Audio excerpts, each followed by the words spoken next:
What am I going to say this time, guys? What am I going to say about the Seattle Mariners? Because eh, they uh, they run you through a few different emotions.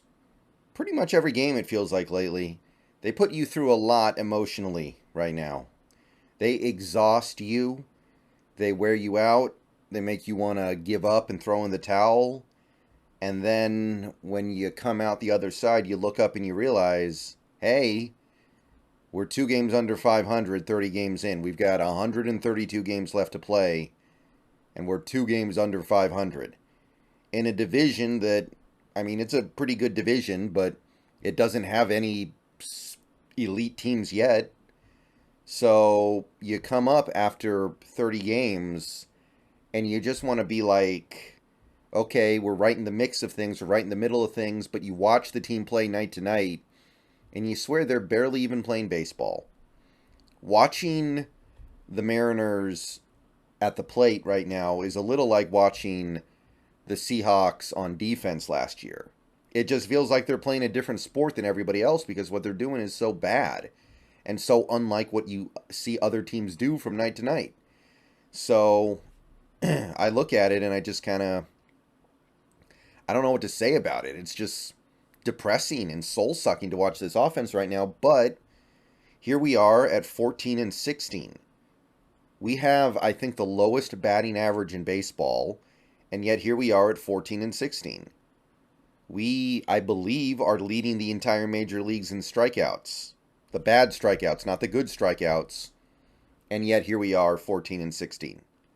Having started the season with a, I don't want to call it a super hard schedule, but certainly not an easy schedule. So you want to keep your hope alive. You want to believe that, hey, if this team can actually start playing a little bit better, if this team can get to some of the softer teams in the middle of their schedule, which will be coming up in the next couple months, we got a chance to turn this thing around. We know we have good players. We know we have players that are underachieving. They played better than this before, but you just watch them at the plate night after night waiting for it to click in. And for a vast majority of the guys on this team, it's not. So it's just kind of exhausting right now. And I was thinking about this video earlier today, trying to figure out how I was going to record it. And like it's hard. It's hard to know what to say. They have one of the worst offenses in the league, but they're still in it. They're still hanging around. This page has not yet been updated for last night's game, by the way, for whatever that's worth. We're 14 and 16. Playoff odds probably up to like 30% or somewhere around that. Last night's game went okay. We woke up on offense eventually and were able to salvage the game in extra innings, so that'll help. But overall, the offense still is what it is. We've got one guy who's killing it, Kelenic, and by the way, we are unfortunately, tragically, sadly, I don't want to say wasting the Kelenic resurgence, the Kelenic awakening, but we are definitely letting a lot of its value go because nobody else is really hitting. So you've got Kelenic, who's roasting it right now. You've got Cal, who is playing good at the plate, although I should say his work at catcher leaves a little something to be desired. And then you've got a couple guys who are playing okay at the plate in J.P. Crawford, and I would still say Julio. As much as Julio has been slumping the last few weeks and people are really aggravated at him right now. And don't get me wrong, I am too. That dude is having some very ugly at-bats. And right now it doesn't feel like he's playing decently. But overall this season at the plate, he's been decent. He's been good in the field. And then the bottom has just dropped out. Where do you start? Ty France? I cannot believe a guy who is this metronomically consistent at the plate most of the time just looks like 43-year-old Alex Rodriguez out there. I remember right at the end of Alex Rodriguez's MLB career, he would get 80-mile-an-hour pitches right down the middle and just wave at him over and over again. He couldn't hit anything. That's what Ty France looks like right now. And I don't know where it comes from, and I don't know how to fix it because unless he's hurt and we're just not hearing about it because he's played in every game so far. I know he came off the bench in a couple of those games, but he's played in every game. Unless he's hurt, I'm just trying to figure out what he's doing at the plate. I'm watching these at-bats. He's mistiming everything. He constantly rolls over and hits balls right to the shortstop, just like last year at the end of the year. It's crazy that a guy who has been proven to be really, really good for an extended period of time can look this bad. It's not just the fact that he's not hitting. It's the fact that these at-bats are so hideous. He's swinging at garbage. He's missing easy meatballs down the middle. It seems like every at-bat he has an opportunity to do something with a really good pitch to hit, and over again, it's just not happening. Teoscar, I mean, this is a contract year for Teoscar, and he can't stop striking out. He's barely batting over 200. Now, his power numbers are good, so that's salvaging things a little bit, but him and Suarez are both kind of in a similar boat right now. Him and Suarez are both just, they've just started waving at the stuff. They both can't stop striking out right now. They're both right around 40 strikeouts in 30 games. And I'm just trying to figure out how we make this work for the rest of the season because we were really depending on both of those guys. We were heavily depending on both of those guys to provide above average power, not below average power. And right now that's kind of what we're getting. It goes all the way down. Pollock's played better the last couple games, but he's still got a long way to go. Colton Wong, I don't know if we've given up on him or what, but he hasn't played in a couple games, and I'm pretty grateful for it, to be perfectly honest. I was not having a good time watching that guy take at-bats. But as I talk about this, you guys can probably kind of see the problem, right? I'm talking about almost everybody. There are 3 guys on this team who are living up to or surpassing expectations right now. Kelnick, Cal, and Crawford. Everybody else is well below expectations. And when something like that happens, you look at it and you go, okay, maybe Julio was overrated and he's not actually any good. Maybe Ty France is overrated and he's not good. Maybe Colton Wong is washed up. Maybe Suarez is washed up. Maybe Teoscar is washed up at 30, which shouldn't really be a thing. Maybe AJ Pollock is washed up. Maybe Tom Murphy's washed up. Maybe Sam Haggerty was a fluke. Maybe this. But you keep going down and down and down and down the list, and it's like, how can all these guys just forget how to play at the same time? That doesn't make any sense. The odds of that happening are long. Those are long odds that all those guys would suddenly just say, you know what? I don't know how to play baseball anymore. So here I go, rolling over on every pitch, hitting it right to shortstop for a double play, or popping everything out, or swinging through meatballs right down the center of the plate, or fouling everything off because I can't time anything, excuse me. So then you want to blame the coach. The coaches, the hitting coach. Is the approach wrong? Is he not able to get these guys right? Does he have them doing things that are suboptimal? Because when it's this many guys on one team who suddenly can't hit at all, I'm inclined to blame that. But then again, these players have, in many cases, been in the league for a long time. Colton Wong is 32. Ty France is 28. Teoscar's 30. Suarez is 31.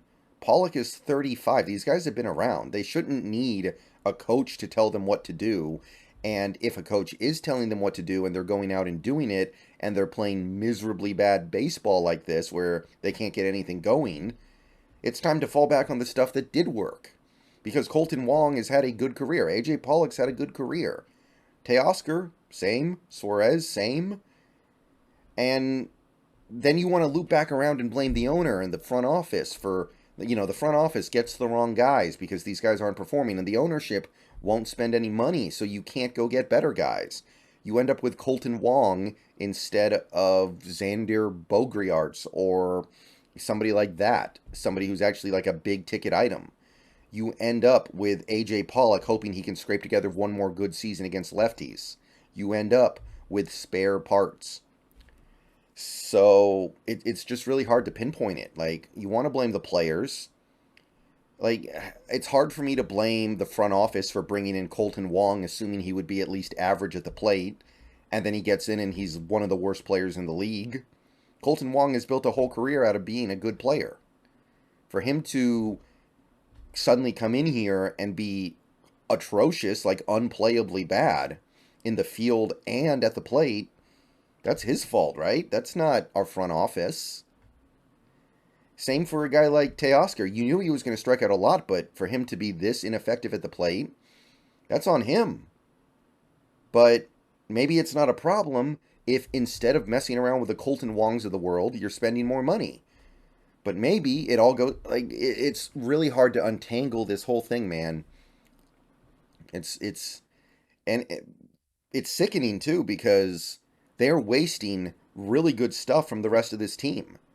Like, I think the defense has gotten better. It's not amazing the way it was at most of the time last year, but it's been pretty good. The starting pitching has been mostly lights out. We've gotten 2 call-ups starts this year already that have been excellent, and we barely won one game and we lost the other. The bullpen has like 5 guys that are really getting the job done at a well above expected rate, and Munoz still isn't back yet, so when we get him back, probably 6. And then Brash could give us 7 if he gets it together. So we've got a great pitching staff. We've got a great bullpen right now. And we're barely treading water because this offense cannot score. And I'm just trying to figure it out. Is it Scott? Is it the hitting coach? Is it the front office? Is it just the players? Is it ownership? Really hard to untangle. All right. We'll check back in 10 games. And I'm just going to say it right now. I hate to say it, but I'm going to. After today's game, because we got a day game today against Oakland, we're probably going to win that game, probably sweep Oakland, and then we're going to go into our next stretch of games just about 500, feeling like things are okay. Like, yes, we wish things were better. Yes, things aren't as good as they should be, but they're okay, and we have a chance to right the ship. But we got games against Houston and Texas coming up, division rivals that are, I mean, they're not great teams so far this year, but they're talented teams that are going to be difficult to deal with. They're not Oakland. Oakland will roll over. And it's taken us a long time to get the Athletics to roll over the last couple games, but we kept punching them, we kept poking at them, and eventually they rolled over. But upcoming, Houston and Texas, it's not going to be like that. You're going to have to beat them. And I got to be honest, even though Houston's having their own problems right now, even though Texas has not come out of the gates as a powerhouse yet, I'm kind of expecting to get whipped by both those teams. And I'm kind of expecting to come out of that stretch of games just very aware of the fact that we are distantly behind multiple teams in this division. Like, we are a clear, at best, 3rd place right now behind those 2 teams, if not 4th. Behind the Angels. So, hope they can prove me wrong, but I have a bad feeling that next time I make a Mariners video, it'll be after we got smacked around by those 2 teams, and we'll have a pretty firm idea of where this team sits. Got a bad feeling about it. That's really all I can say, except, I mean, I do want to say real quick that I've always been a Scott Service defender. I admit that, but I will acknowledge for the people out there who don't like him, he's starting to lose me. He's starting to lose me. I'm not saying we need to fire him, because I suspect the reality is most baseball managers are bad, but after last year, where I thought he did a pretty good job, I gotta say, this year, yeah, I'm not saying he's the genesis of the problem. A lot of mistakes from him, though. A lot of mistakes from him in the way he's managing players and pitchers, and he's starting to lose me a little bit, man. I gotta admit it. Gotta come clean on that one. So, for those of you out there who are not fans of Scott Service, I'm starting to join you. Again, I'm not calling for his head. That doesn't really make a lot of sense to me right now. We gotta ride this out and see what happens in the next month, but starting to wonder. Don't like his decision-making lately. All right, I mean, that's all there is to it, guys. We've got a great pitching staff up and down, but we got to start hitting. See you guys later.